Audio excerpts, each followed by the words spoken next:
A hilarious new stand-up special from comedy legend Jim Gaffigan, The Skinny, is coming to Hulu November 22nd. This Thanksgiving, see Jim in a whole new light as he gives you the inside scoop on everything from parenting teenagers to weight loss and gaslighting family members. For everyone in need of a happy hour, the new hilarious stand-up special, Jim Gaffigan, The Skinny, premieres November 22nd, streaming on Hulu. This Thanksgiving, Butterball wants you to really connect. Let's get back to laughing around the table, sharing stories, and making memories. Let's talk like we used to. We'll help with the turkey so you can enjoy being together. Visit Butterball.com for turkey tips. Ask me, ask Iliza anything. It's time to ask. Ask me all your questions. Leave them in the Instagram comment section. Leave them on your Twitter or leave them on your Facebook. We'll see them, we'll read them, then we'll give you answers. You know it, I've got it. I've got the answer, the answer. You ask me, I'll tell you anything.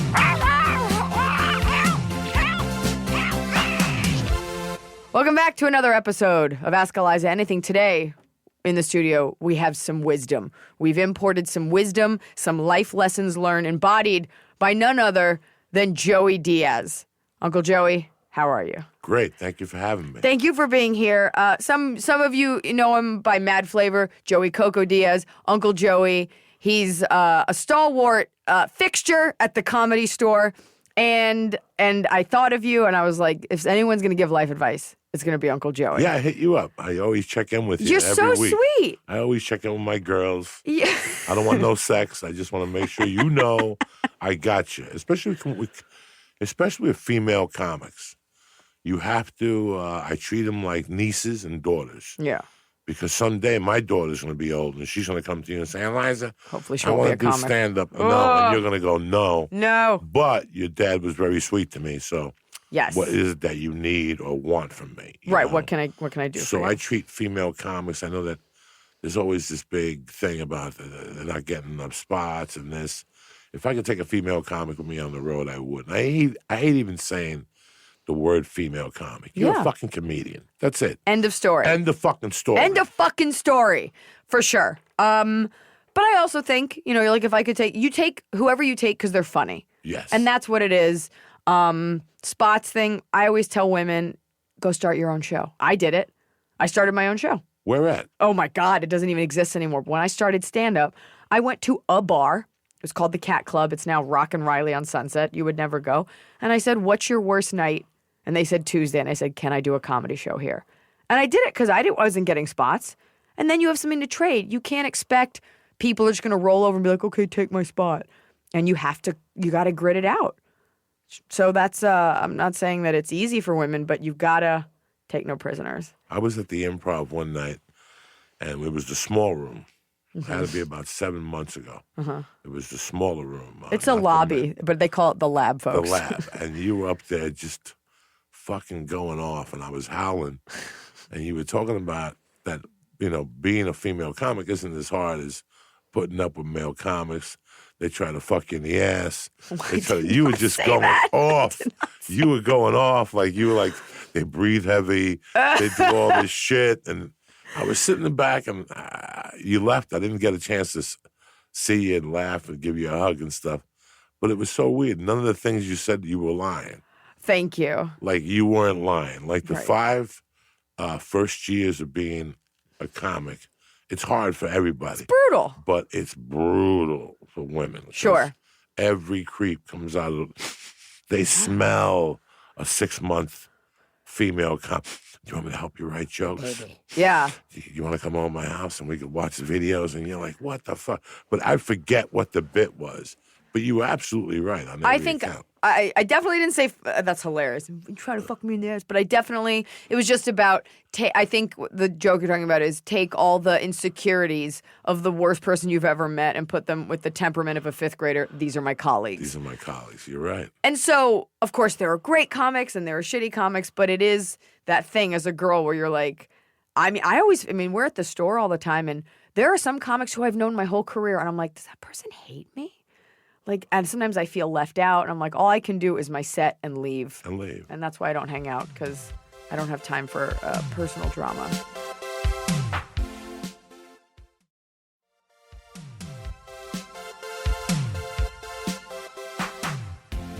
How many years have you been a regular at the store for now?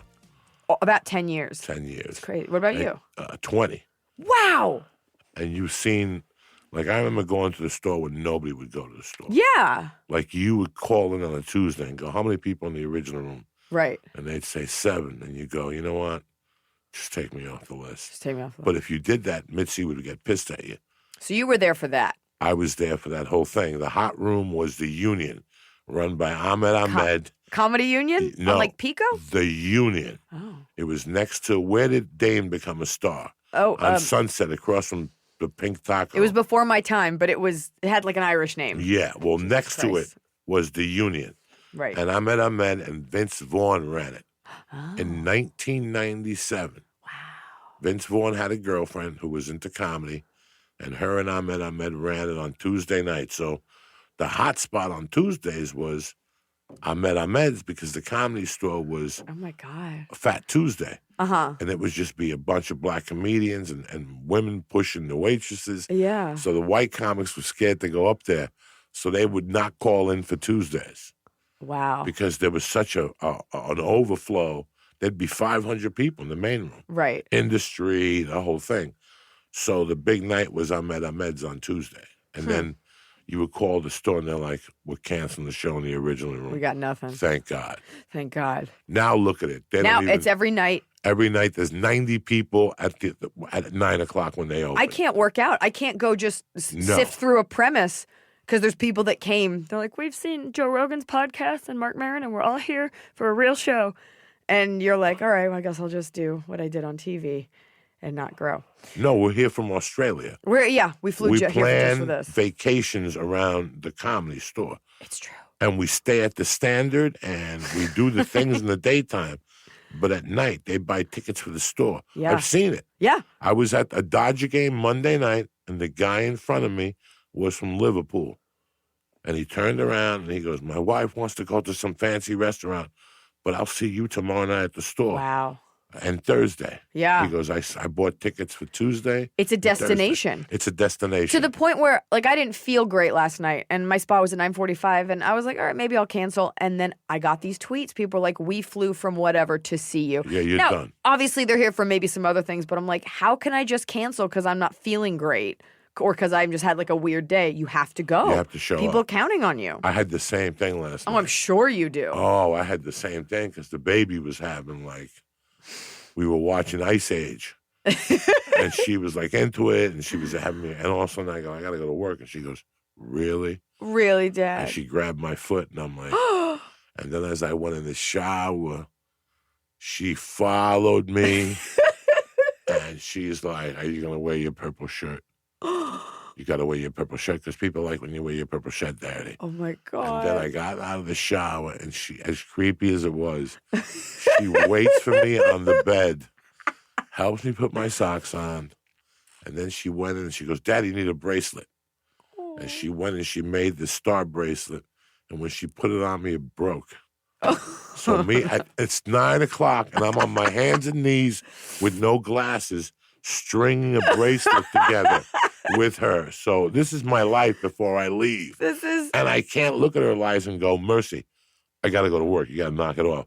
Because she would not understand. Of course not. I have to give her the attention she deserves. So I had to put the bracelet together, and then we tried to tie it around my thing, and it wouldn't fucking fit. And she had a shit, and she goes, so, Daddy, I got it. Tomorrow during crafts, I'm going to take a string and tie, and I'll make it big for you so you could wear it on stage. And the girls will see that I already have a daddy and that they can't have you. Oh, my God. And I'm like, holy shit. So I got to get in the car with that thought in my mind. At 20 to 10, I got to go down and say pussy and fuck you. And no one has any idea that you just went through this. Nobody has any idea that I just, it's like I do a podcast with you. I meet you for coffee, and we're talking about fuck and this and that. And all of a sudden, I got to go pick her up and say prayers at dinner. Yeah. She says prayers. Yeah. And the bracelet. And I just sit there going like, if she knew the thoughts that were filthy thoughts my going through your house head before about stabbing somebody. And here I am, you got cut off at the 405. I'll fucking stab you. And here I am with this 5-year-old girl that, Daddy, put your hands together. Yeah. You have to put your hands together, close your eyes. And I'm like, Oh, I have this yin and yang type of lifestyle that is just so. It keeps you normal, though, because when you have both, then it keeps you somewhere in the middle. I also, as you're telling me the story about this little girl, I'm like, oh, it doesn't change. I would make friendship bracelets for boys I dated in my late 20s. I'm like, you're wearing this now. Now everyone knows I made this for you. And the lack of awareness of time. Like, you're trying to leave. She's like, wait, we've got to fix this. I do that.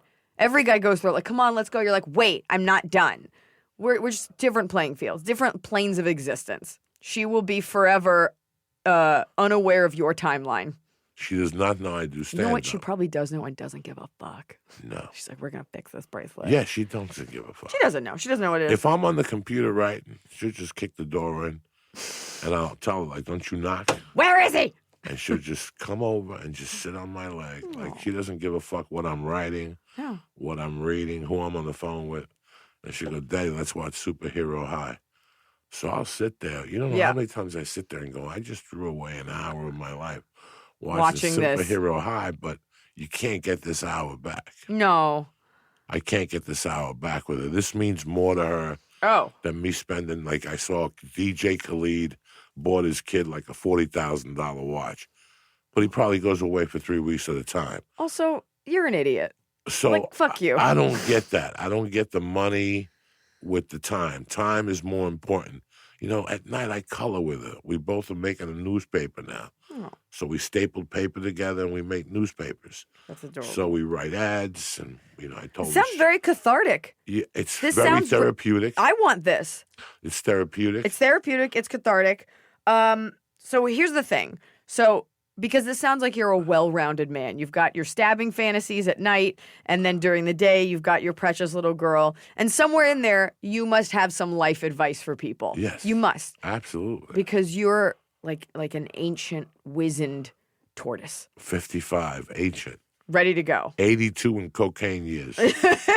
Some 55 in regular years. So. All right, so here's a question for, oh, Jesus, that one's sometimes people write in really sad, tough things, and the objective of this podcast is to bring some levity to life.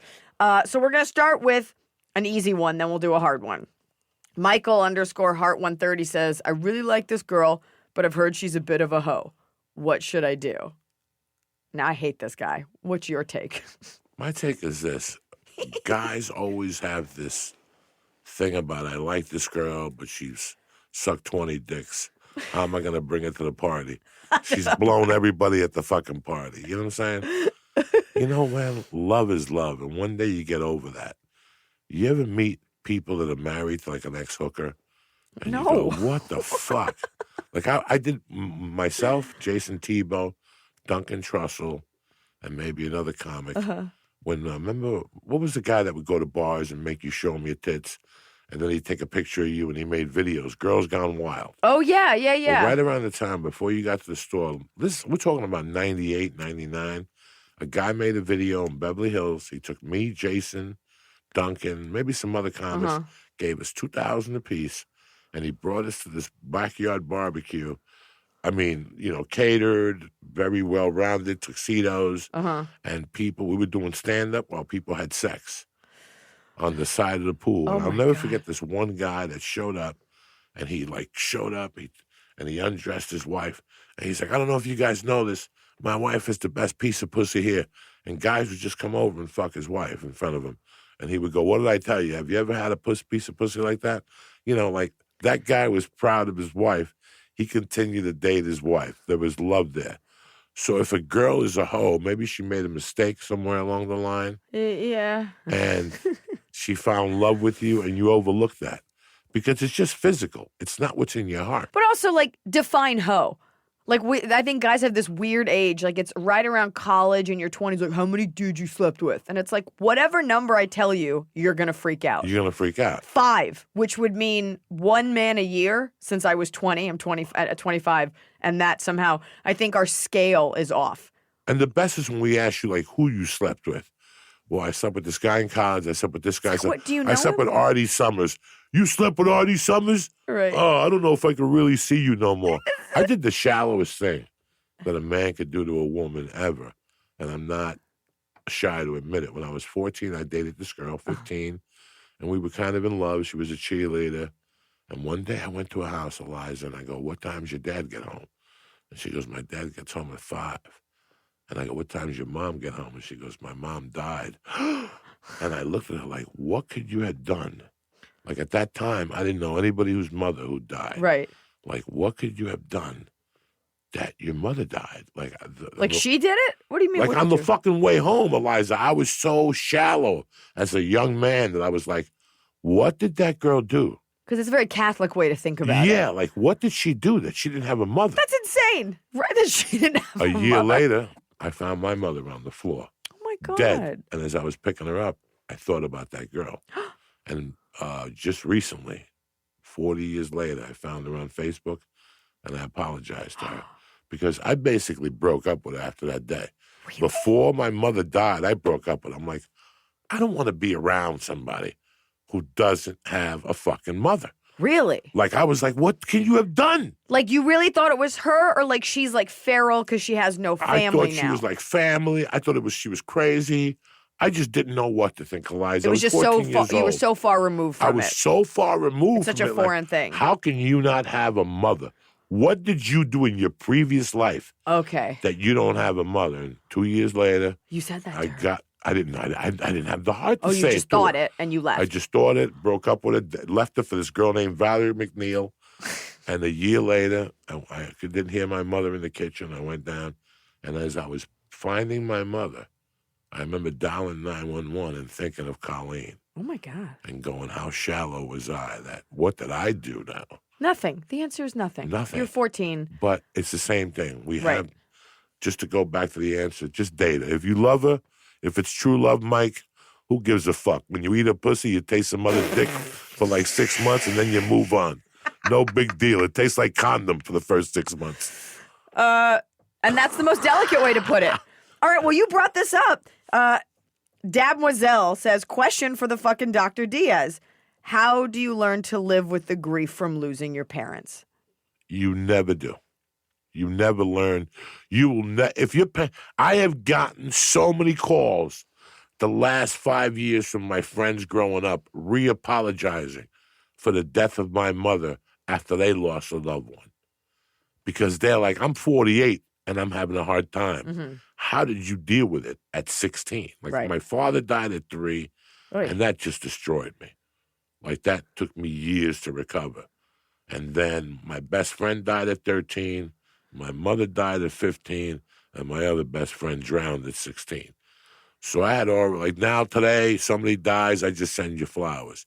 I really don't want to go to the funeral parlor because it brings up 30 years Your whole life. of my whole life. Everyone's dead.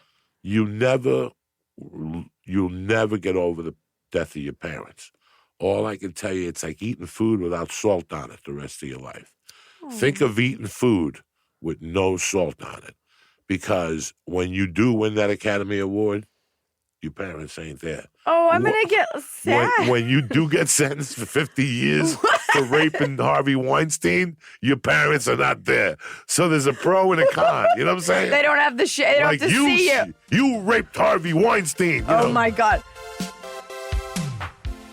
Fall has fallen, winter is on its way, the days are shorter. But just because, well, they feel shorter. And just because the days feel shorter doesn't mean your to-do list gets any shorter. You still have to power through your busy days. And a great way to do that is with nutritious food from Factor's no prep, no mess meals. At the end of a short day in the fall or the winter, the last thing you want to do is have to cook. Factor has got you covered from breakfast, snacks, dinner, anything in between. Factor has easy, nutritious options to keep you fueled, like their chicken Florentine with spinach and garlic chili cauliflower. You bet. That's what I want to make myself at the end of a day where I am exhausted and my husband isn't home. Whether you like routine or you enjoy mixing things up, Factor has you covered with 35 different delicious meals every week and over 60 additional convenience options you can add on, like keto cookies, pressed juices, and smoothies. And because Factor meals are chef prepared and dietitian approved, you're going to love not only Factor's meals taste, but also how they support your goals, even if your goal was just making yourself dinner. Head to factormeals.com/Iliza50 and use code Iliza50 to get 50% off your first box and 20% off your next month. That's code Iliza50 at factormeals.com/Iliza50 to get 50% off your first box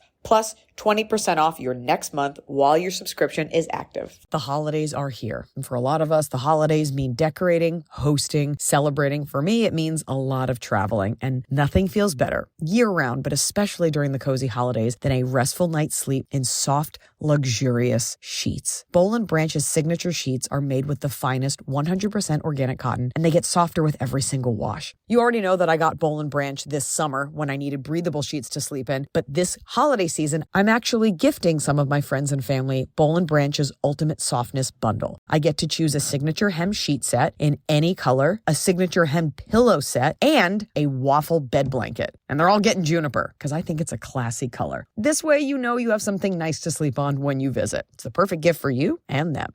Gift you and your loved ones a better night's sleep with Boll & Branch. And right now is their best offer of the entire year. For 25% off plus free shipping on your first set of sheets, head to bollandbranch.com/Iliza. That's Boll & Branch, BOLLAND branch.com/Iliza for 25% off. Limited time only, exclusions apply. See site for details. So finally, fall is here. I have been looking forward to it. I have had a hard year in a good way. You know, like I had a baby. I have been on a nonstop tour, nonstop traveling, and it's been hot. So I'm looking forward to, of course, pumpkin spice, everything, cooler weather, and slipping into a cozy sweater from Quince. I've talked about Quince before. Quince has beautiful leather jackets, cotton cardigans, soft denim, and so much more. All Quince items are priced 50 to 80% less than similar brands. Dressing expensive doesn't have to be expensive. Their clothing is beautiful, it's durable, it stands the test of time, and it's what I like to call a capsule wardrobe. I got an Italian wool cocoon coat. That's one of those, you know, it's got like a European collar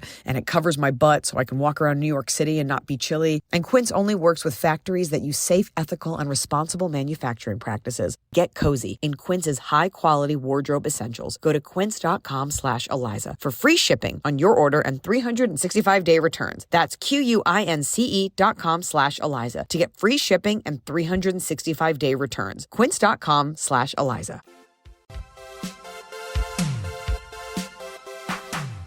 This is insane. The next question is, and I hate your screen names, Iannotti, whatever.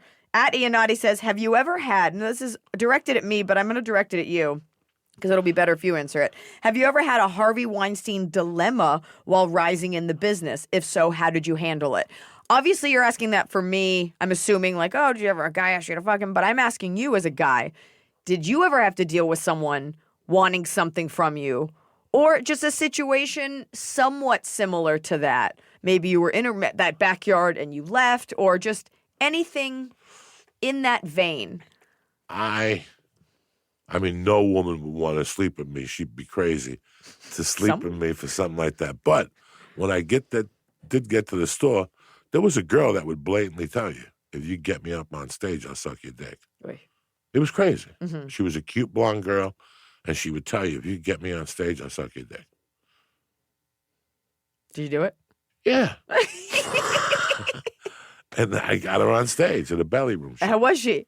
She was great. She was happy. We were friends after that. Wow.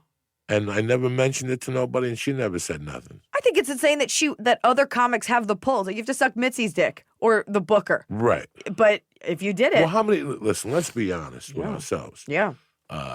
30 years ago, the Comedy Store was a den of sex. Sure. It was the 70s. In the 70s, the 80s, it was a den of sex. Sure. And it was kind of Harvey Weinstein-ish. Mm-hmm. And, you know, Kennison was having fucking people's wives in front of him. And so, no, for me, I didn't like I'd rather just tell you, Iliza, you look tremendous. What's the chances you let me eat your ass? And you could either smack me or say, you know, Joey, you have a way with words. Right. But I don't believe in tricking women. No tricking. Especially since my best friends are women. Mm-hmm. I'm a big guy and I'm kind of scary guy, but I get along better with women. I didn't know you for many years. Because there were some years you kind of weren't at the store, and then everybody loves this guy Joey, and you look scary. You know, you've got like a tough guy look. Right. Like you'd be like and you were out of nowhere, you treated me like we'd been friends forever. You were just nice to me. And now I'm like, oh, that's Uncle Joey. There are certain guys, like men have like a scary look. Some guys just do.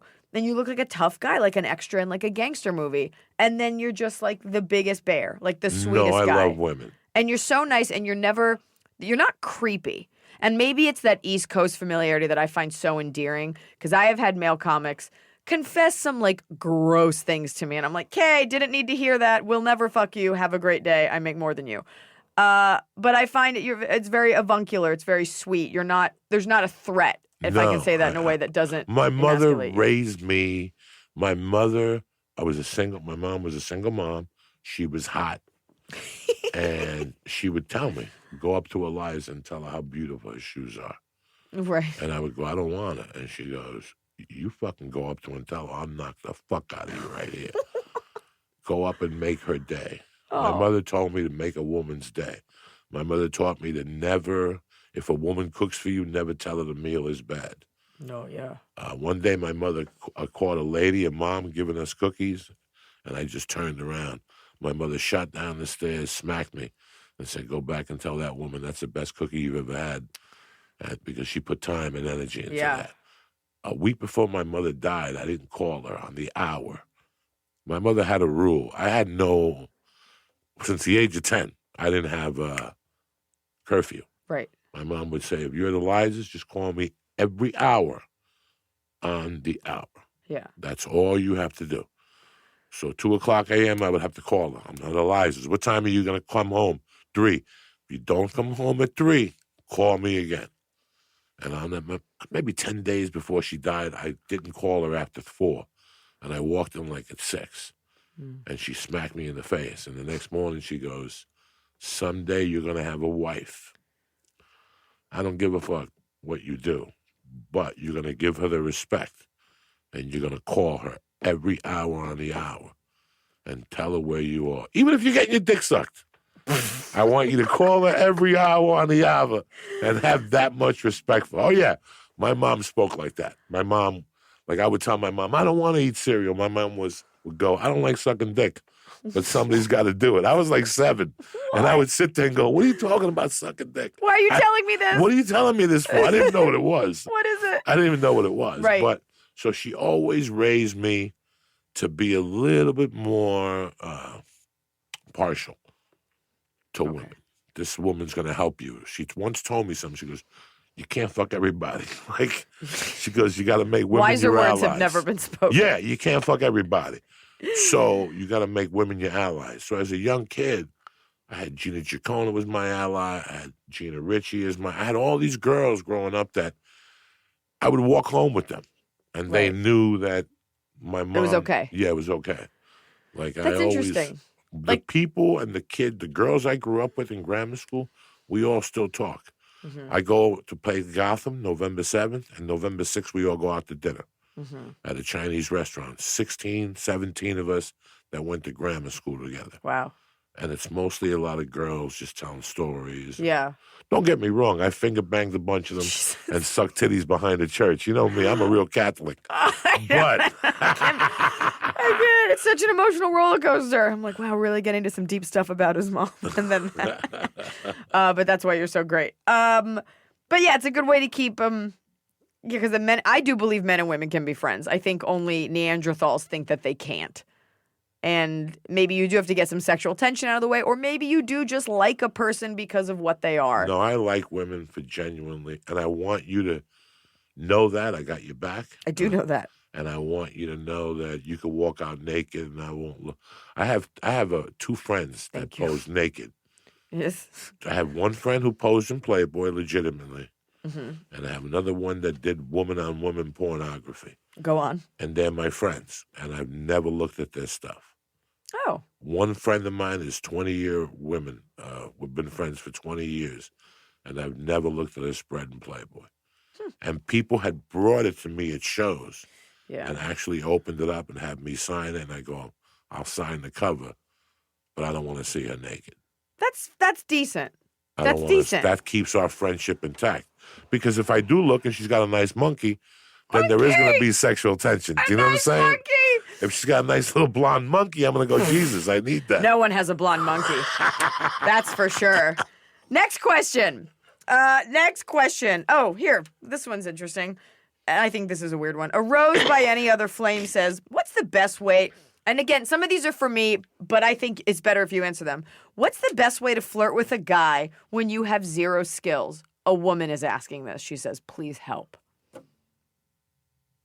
Now, I can start this by saying, you don't have to have any game. You're the girl. You already plucked and shaved and put on a little bit of makeup, and you're cute. I'm assuming you're cute. Every woman has game. Exactly. Even Adrian, Rocky's retarded wife, had fucking game. There was a little game to her. We have to... She was standoffish. That was her game. Yeah, we have to... I love shy women. I love torturing a shy woman. See, I don't think that's right. When I see an outspoken woman, they're easy. Right. A shy one is the one I want to make laugh. Define shy. Shy. Because there's vulnerable and scared, and then there's As soon just... as I walk in a room, I could tell a woman who feels uncomfortable. I could just see their vulnerabilities, and I'll say something to them to fucking knock them off their chair. Just to make them laugh. Just to make them laugh. Because I want to make it clear, because you're talking about two different things. Because I always say the men Right. that want vulnerable, shy ones are predators. But you're saying, as a comic, you're like, that's the tougher one. You want to make that one Yeah. crack. I got on a plane a couple weeks ago, and there was an African-American stewardess who was a real knockout. Mm-hmm. And when she came up to me, I said, listen, Oh, boy. just to make this uncomfortable, after I saw you, I'm ripping the Beyonce poster down. And she just looked at me and broke down in fucking tears, like laughing and going, I really needed that. I was having a bad day. So, knowing that you'll be jerking off to her later. Not even instead close. of Beyonce? Not even close. I just said it to her. Right. Because maybe I look at a woman and maybe she does need something. I could tell by looking at a woman when she left the house, maybe she had an argument with her husband. Maybe she stepped on dog shit on the way out the door. Right. And I got to catch you with something that's going to go, you know, Joey, you're a fucking motherfucker, but you just made me laugh. Okay. You made my day, you cocksucker. That's what you're going. What you want to make strive someone's for. day. It's I not wanna about. make somebody's day. You No. want to make them laugh. Yeah. So when I see a shy woman, it arouses me more than an outspoken woman. Oh, well, there's no hope for me and my ilk, but. Yeah. No. You're tremendous. I was watching you on stage one night, and I'm like, she's a fucking prowler. When you had that short haircut for a while, and you'd wear those little boots and you wouldn't tighten them, like you'd let the flaps go loose and your jeans would be tight. One night I watched you on stage and I'm like, she's a fucking lion. Like you were walking sideways and looking at her. That sounds like me. I was like, this is fucking tremendous. Up until the sideways part, I was like, was that me? Yep. And I that is remember how thinking about you going up God. to you that night and going, can I talk to you, Miss Schlesinger? And you were going to come up to me very nicely and say, what can I do for you? And I was going to say, look, word on the street is I got a big set of balls. But if I took them out and put them on the table, you go put them away, son. I got you covered. Like, that's what you showed me on stage that night, that you had bigger balls than a man. And that's why I'm in love with you right now. Thank you. That's Thank why I you. respect you. That's why I drove down to this podcast. Yes. Because you're not shy. No. You know what? I'm all about. I'm not shy. I'm all like, I would never start a fight. And I don't even know if I would finish it, but I will escalate it. One thing about comedy I really like is that I get challenged by women. I could name 4 women comics right now that if I took my nutsack out and put them on the table, 4 women would say, you better put those away. You don't want to see what I'm hanging between my legs. I think it would almost be and all you're one women. of those women. Yeah. You're one of those women in comedy that I have Thank you. the utmost respect for you. Thank you. Because you've been thrown into lines that you the worst thing in the world for a woman is the best thing in the world for a woman. Yeah. Is to be Is the being a young woman. sister to 8 brothers. Because she's going to get the shit knocked out of her every fucking day. But by the time she's 13, there's no fear. I could tell an Irish chick. Like, give me a Jersey Irish chick that's had 6 brothers. That bitch will fuck your world up. I think just being from Jersey, she'll No. fuck your world up. No. Doesn't You remember work out. Katie?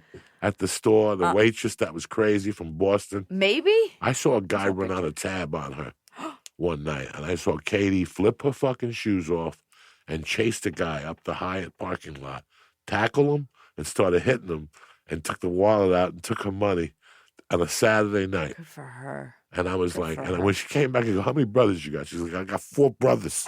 I go, I knew it. I see a tough girl. Oh, man. And it's the same with comedy. Yeah.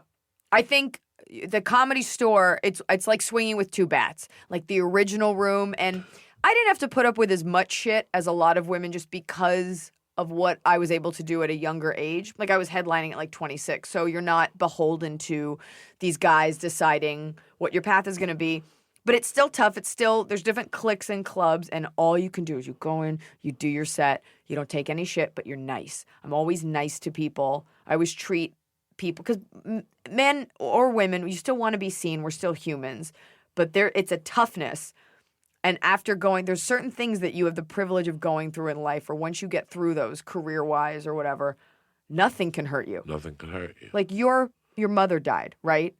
What's worse than that? Nothing. Nothing. There's a lot of things. There's a lot of really? You think so? Yeah. Well, other people dying. Well, at that age, I thought it was the end of my world. When my dad died, I thought it was the end of I didn't even comprehend death when my dad died. But it's, I've learned to live with it. Let's take it to a lighter place. Like if you bomb, right? Or you have a tough set, I always leave those sets feeling a little bit more bulletproof. I'm like, wow, I just walked through fire. Next time won't be so hard. If I could get through that set, that gig, that weekend, that audience, you've strengthened yourself. Absolutely. And I think the store is that. Absolutely. I always liken it to like an abusive boyfriend. You're like, I can't get away from him. I love him so much, but I need this. It's like it's a mental condition. Yes. You're like, but I need this. I love him so much, but he hurts me so much. How many nights a week do you go to the store if you are in town for the week? Tuesday, Wednesday, Thursday, Friday, Saturday. I don't do Mondays or Sundays. So if you're not working on the road, you will go down 5 nights in a row. I will call in for that, but like if I'm like tomorrow, I've got to go somewhere at 6:30 in the morning, so I won't call in. But it's usually like 4 or 5. I'll put in for it just for the batting practice. I used to do 7. Like I would call and host on Sundays. Ah, Because Mitzi didn't like if you called midweek. right. She thought you were a prima donna. Oh, So yeah. she wanted you to call coast to coast, which was Sunday to Sunday. Now I can only do 2 or 3 sets a week because I got the baby at 8. We also do that weird thing where you call in Monday and then Tuesday they let you know just till Thursday. I'm like, really? You can't just say Saturday? I've got to like just hold on to the rest of my plans. All right, so here's another question for you. Sorry, so you didn't answer it though. You said every girl's got game. That's your answer. That's your definitive Every answer. girl's got game. They just don't know it. Just smile Just smile. and be yourself. Or if you don't want to smile, and that's being yourself, because the feminists will get angry at that. Meg.Rex_Tiff says, to both of us, what makes you feel most alive, the most loved? Is idealism a waste of time? That is very deep. And it sounds like you were going through something when you wrote that question. What makes you feel the most alive? What's idealism? Idealism is just like the idea that you want something in its perfect form. Like an idealist, like in my perfect way, it would be this perfect all the time. And what's the other thing? Let's just do the first part of it. What makes you feel most alive and the most loved? 55 years old. At this point, what makes you Just feel? being at home with my daughter, the cats, How many cats? and my wife. 6. You have 6 cats? I used to have 9 Okay. because we had to save them Right. from the yard. They kept getting killed by the father cat. So Oh. I have a Siamese, and it's really weird how before I leave the house, 2 of them are always by the door, and I make sure I touch them. But my perfect utopia would just be sitting at home watching World News Tonight with David Muir, with my family. Yeah. That's the happiest point in my life, when we're together and I'm tickling her feet, and then Yeah. we'll watch something else. But that changes every 10 years. Because 20 years ago, my utopia was doing comedy at the store 7 nights a week. Right. You know, so it changes what your utopia is. What would you feel the happiest? That's it. Well, it sounds like you and this probably could be applied to anyone, it changes with your priorities. Right. That was your priority, was That was doing my comedy. priority then. Now your family is. My priority. I would say a similar thing because I love doing, you get off stage and you're like, fuck, I could pull a love Mack it. truck with my teeth. But I race home to open a club soda, sit on the couch with my husband and watch Frasier and check my phone. That's it. That's all I want to do That's every it. night. It's the simplest things. Yeah. And it's the simplest things that keep you balanced in our world. We live in a shitty world. Let's face it. This is a week-to-week world. 1 month, your emotions could be high. The next month, Netflix don't want to talk to you. The Netflix, it's such a... So I think what keeps you... You know what I do? I talk to my friends every morning that I grew up with. I go back to sixth grade friends. Yeah. And I got them on rotation. Because you can't call the same one all the time. You can't call the Right. same one every time. They don't know. They don't So understand. yesterday I heard Snowblind by Black Sabbath. And I thought of my friend Dee Dee. And I called her. I remember Dee Dee. Remember when we were 15 and we cut through the cemetery and we took our shirts off and snorted some coke and laid on a cemetery bin, like getting snowblind in the sun. Like, that's how dumb I was as a kid. But I still called Dee Dee and checked in with him. So by me talking to Dee Dee, when I bump into Rob Schneider, it's no big fucking deal. I spoke to Dee Dee today. Right. Well, that makes you, it's home. Yeah, I talk to every day I talk to a different kid I grew up with. That's nice. And we tell a story. We giggle about a story. Well, there's something to that. I always feel like I'm floating, like I'm not attached to anything. And then you talk to a friend or something and they tell you something about yourself that, like even the thing you said to me about the boots and the short hair, when people say things about me from the past, I always think, oh my God, like you saw me? Because this is the kind of business that will instill in you the idea that you don't matter and nobody's watching. And then somebody comes up and they said, oh, I was in Afghanistan when you came with the USO. I was at that club in the 90s when you played that. Or I remember this from high school and that touched me. And you're like, oh my God, I had no idea that anybody was fucking paying attention to me ever. I honestly feel like I was born yesterday. I don't know if you feel that way. Sometimes. But when people reach out like that, if my best friend Michelle, when I get to talk to her, because we don't have to talk about show business because she doesn't work in show business. No. And we can just be awful or amazing or just say horrible things and you kind of get that meeting of the minds. And it's like a little slice of whatever was your home, whatever was your comfort. And you can't get that with everyone else. I feel that way with Jody Miller. She's a comic at the store. And there's like certain comics you come up with that no one else came up with. Like you and I didn't come up at the same time. And somebody brought up this comic the other day and I was like, fuck. And the guy, like, he doesn't live here anymore and he was a total weirdo. And I was like, only Jody would remember this person. And that joy of calling her. And it's like your cocaine story and being like, do you remember so-and-so? He said he wanted to take a platonic bath with me. She's like, oh my God, I remember that weirdo. And you have, in that moment, the universe is saying, somebody went through that with you. Like you existed. Right? Yeah. So those are the kind of things. Little reminders that you existed and mattered to someone. I think it's one of the only things you can hope for in this lifetime. Well, you exist to me. I know that I've been watching. It was funny because before I had met you, I was intimidated to go up to you. So But we had a funny. mutual friend named Dan from the Brea Improv. The manager? The manager really loved you to death. Oh my God. And he would always talk to me about you, and I'd ask him questions about you. And he'd say, well, look at Iliza. She won Last Comic Standing, and she's doing this. Maybe you should try this. So we always used you as a reference point. This is way before I met you. Yeah. And like I said, I don't know how I came up to you and spoke to you. I was very intimidated by you. That's so funny to me. Because I had come from a different generation. But at the end of the week, I respect all comedians. Mm-hmm. But I'm a little bit more partial to Comedy Store guys. Yeah. Because we're in it together. I've known 1,000 comics that have gone into the Comedy Store and looked at me and said, I think there's something wrong with you, that you're doing spots at this dark, There's devil definitely place. something wrong with you. That's great. That's great. Yeah. I just seen who it produced. I seen what kind of comics go in there and what they come out when they, after a couple of years in there, your confidence levels. Mm-hmm. Like right now, I'm really swinging for the fences because of the Comedy Store. Yeah. I made a constant decision not to go anywhere else anymore. Yeah. Well, why bother? I'm not going anywhere else no more. No, it's the place to be, and I'm busy. it's where everybody's going. You know, I'm busy. I have the child. And if I'm going to, metal sharpens metal.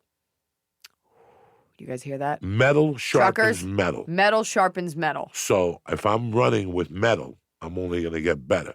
When I got to go up in a lineup that's got you, Sebastian, Chris D'Elia, Bobby Lee, Rogan, Ron White, Eric Griffin, then I got to go up there at 11:45.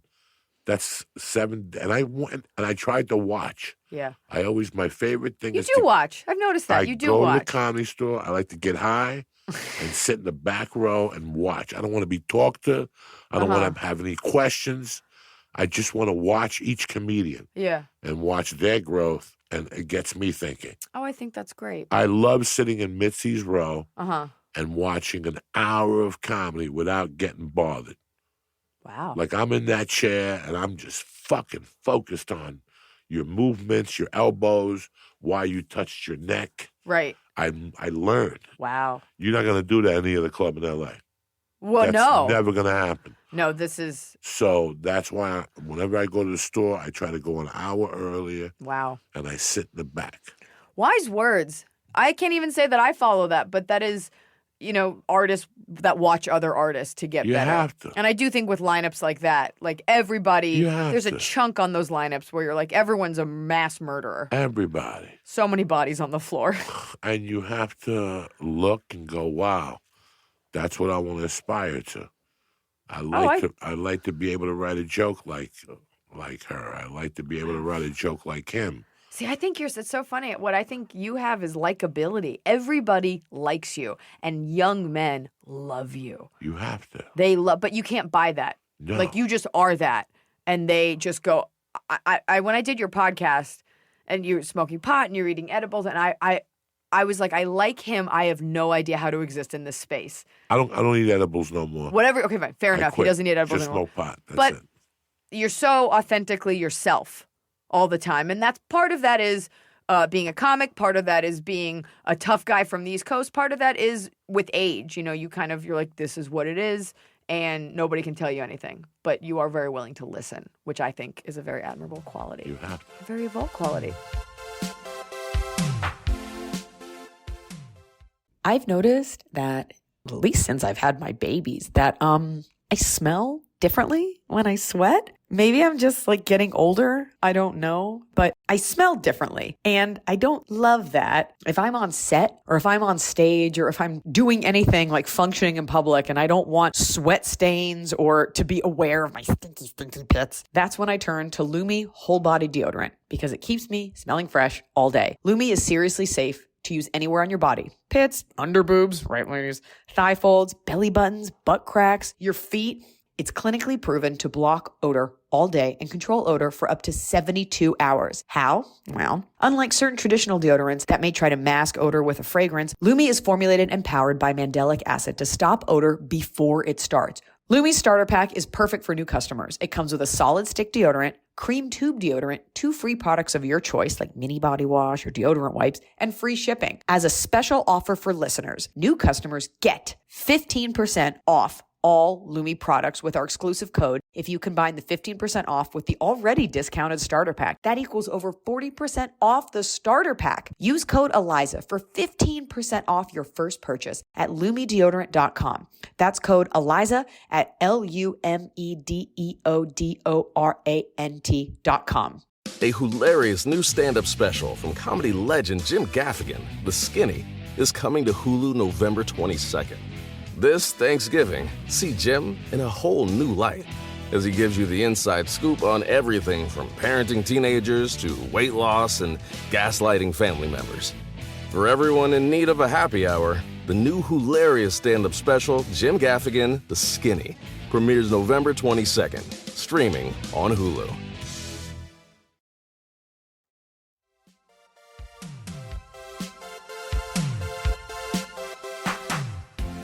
So, 2 last questions, because you have a daughter, and I just got married. So, Lena Bortnick says, advice for someone who's about to get married?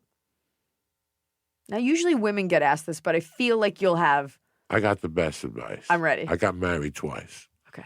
The first time I got married for all the wrong reasons. The second time, it took me 9 years to propose to her. Mm-hmm.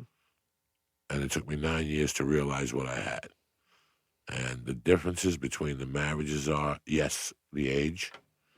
I was a fucking moron at 25. Yeah. If you want me to lie to you, I thought when we got married, we fucked, you did laundry and you cooked, and I went out and made money to support us. That's not marriage. Mm-hmm. If that's what you think marriage is, quit right now. Marriage is a team. Mm-hmm. And I became successful when I started running things by my wife. As much, because she's an accountant. Oh. I'm the whore. You follow me? I'm the fucking whore. She's the accountant. So once we became a team, everything changed. Mm. It took me 9 years for us to become a team. For 4 years, I was an addict, and I wasn't a team player. And then when I was shooting the longest yard in 2004, we were together 4 years, my call time was at 5 in Huntington Beach. And I would get up at 3, and my uniform would be laid up on the couch with breakfast. That's not a lot of women would do that. And she had to be at work at 7. Right. And I remember driving down there and going, I got to get my life together because of this woman. I stopped doing cocaine because I said, I can't have her find me on the floor. Right. I could have an animal woman find me on the floor, like some chick that, that does blow, or some chick that just doesn't care. Right. If she finds me, it was horrible, but a year later she'll be sucking somebody else's dick. I'm talking about a woman. Animal woman. When you consider a woman your team mate, Yeah. it's a complete different marriage.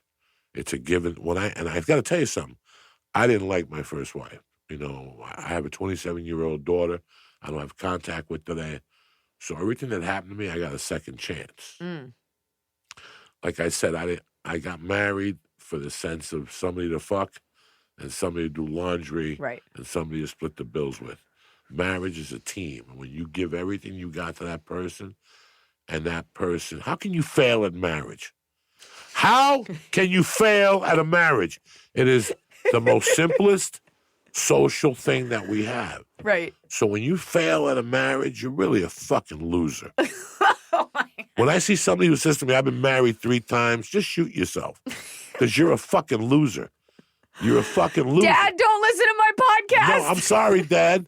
But it's true. You tried to, you made a commitment to 3 people that you couldn't cover the fucking spread. I'm going to steal that. How can I make a commitment to you and not be able to cover the spread? So it's in sickness through in health. Right now I have a friend that the husband he's worse than me. And this chick is a fucking 12. Okay. You know what she is right now today? She's at Cedar Sinai. He's getting a 12-hour fucking surgery. Right. She didn't marry him. Like, if you look at him, you're like, this chick married him for his money.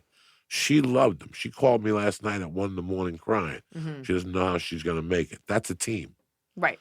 So when I get out of here, I'm going to call her and check on her day and see what she's doing. If she needs flowers, that's a team. That's a team. That's a team. It's through sickness and in health. Not because Iliza got the Tonight Show and I didn't. Fuck you, Iliza. You know what I'm saying? Like I would ever marry a comic. Yeah, like that's the biggest mistake you would make. So it's tough too, especially hearing a comic say that because we are not team players. No, we're not team players. I'm not it. I mean, yeah, that's tough. No, okay, so that is your advice. Advice for someone about to get married, Lena Bortnick. It's a team sport. Get in. Get in. Get in or stay the fuck out. Stay the fuck out and cover the spread. And cover the spread. Ending on a light note, and this is one road comic to another. Actually, you know what I'm asking? Because you smoke pot. You're a pot person. I think about death a lot, so I'm not a pot person.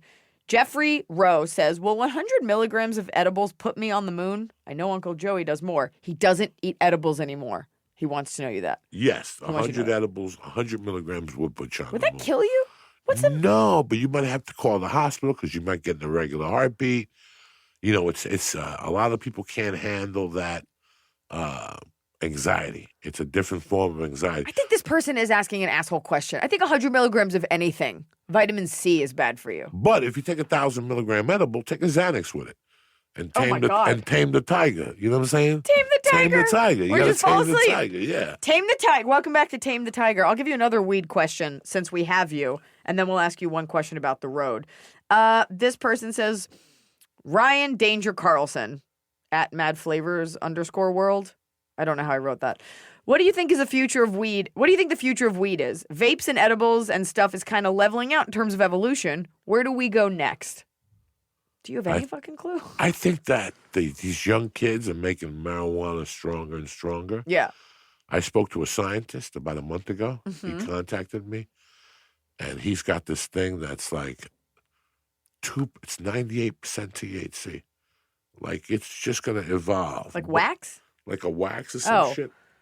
It'll I get don't smaller and more condensed. Yeah, I don't like smoking anything but marijuana. Right. Like I don't smoke the thing with the blowtorch. Crack? No, the other thing that they have this thing now that you smoke with Oh, fucking it's weed and spoons and Sure. shit. My wife sees a blowtorch, it's all over. It's too complex. I can't have a blow. If you need a blowtorch, just do heroin. Just get heroin if you need a blowtorch. Just do it. But the power of weed is growing. Mm-hmm. Like I go to a place and they just sold me 29% THC content. Mm-hmm.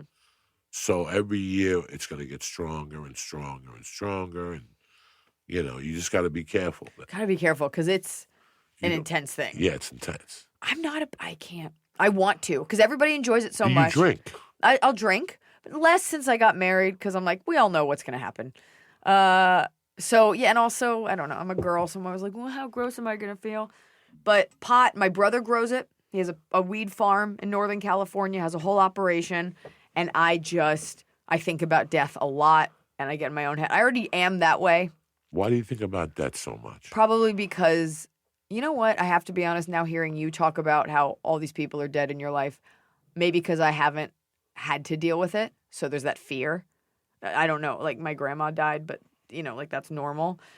I think about death and existence and not an existential debate of like, do I exist or not? But I do wonder about that. Just things. It's not fun.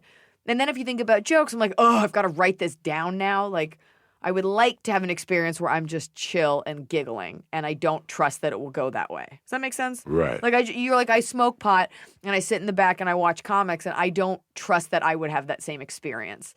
We were out the other night, played a show in Highland Park, and we hadn't been out in a while, and I was like, we're going to the East Side, and I found this pot, like it was like I've never had a cigarette in my life, but it was pot in a cigarette, so it looked like a cigarette, and I was like, we are going to go out to the show. I'm going to do my show. I always do them 100% sober. And we're going to smoke this weed, and then we're going to go out on the East Side and have a date night. We go behind the building. I finish my set. I think because it was shaped like a cigarette, it enabled you to do more than you would because it was so easy to do it. I took maybe 6 hits off of this, and I looked at my husband, and I was like, we have to go home right now. Like one lowrider went by with like bass that upset me, and I was like, we have to get in the car now.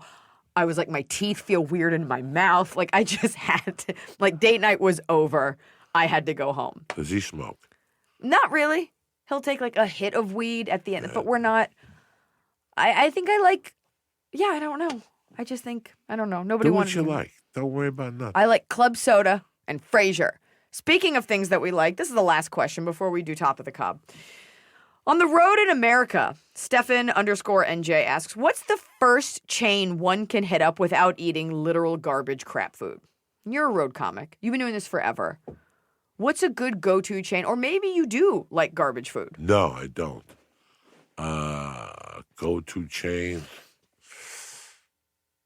Chewy's. The Mexican restaurant? Yeah. Okay. I loved them. I just went to Nashville and I saw one. Tasty.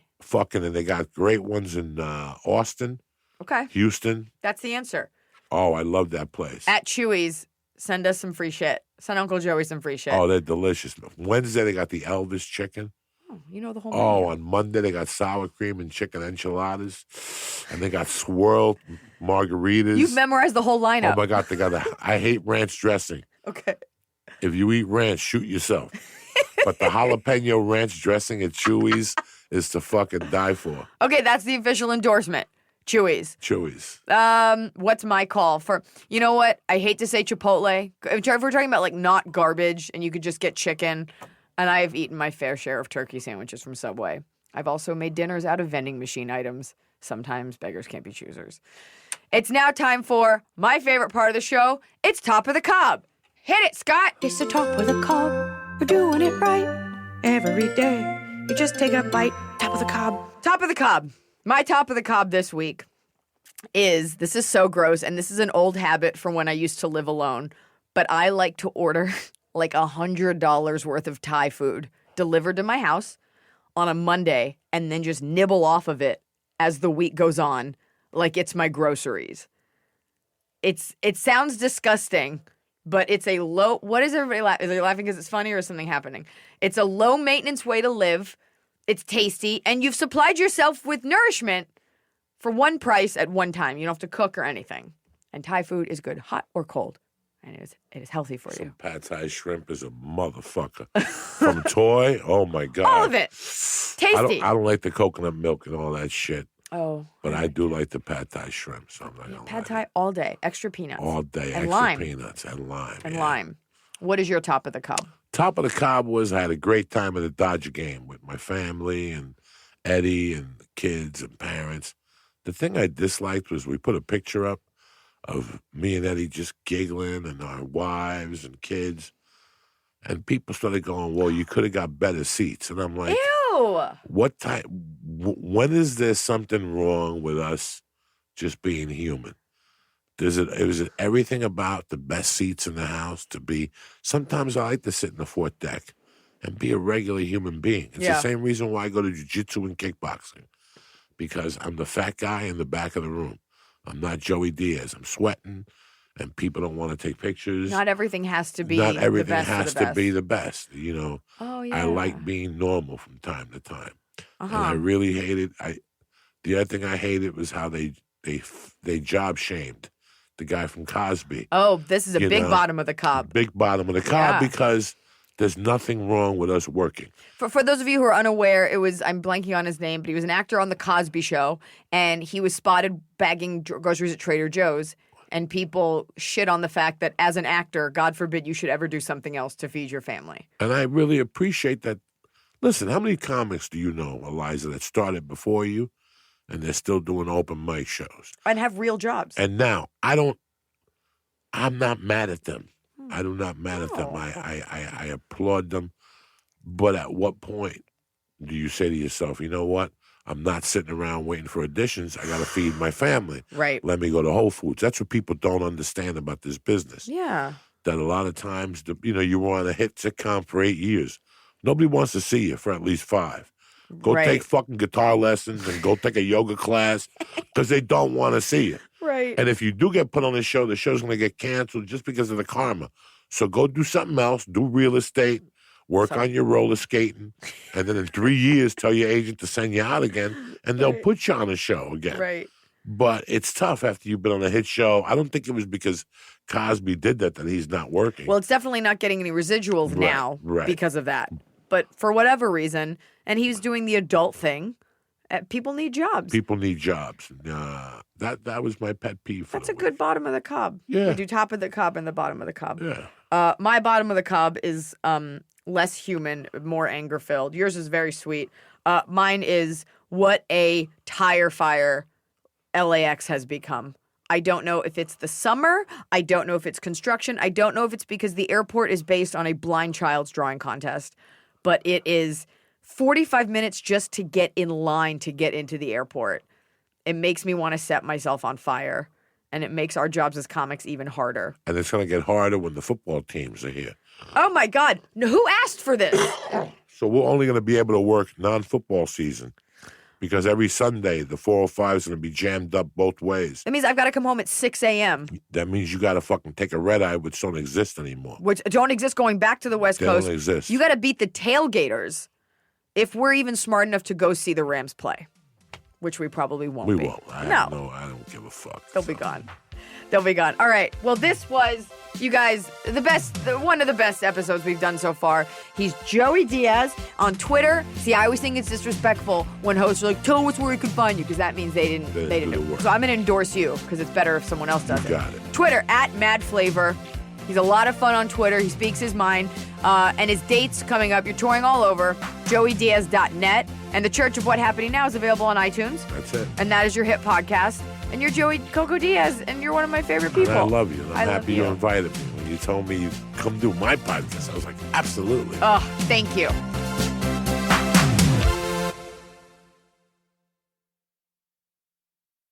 This Thanksgiving, Butterball wants you to really connect. Let's get back to sharing traditions together around the table. Let's talk like we used to. We'll help with the turkey so you can enjoy every moment. Visit Butterball.com for turkey tips. With the $5 meal deal at McDonald's, you pick a McDouble or a McChicken, then get a small fry, a small drink, and a 4-piece McNuggets. That's a lot of McDonald's for not a lot of money. Price and participation may vary. For a limited time only.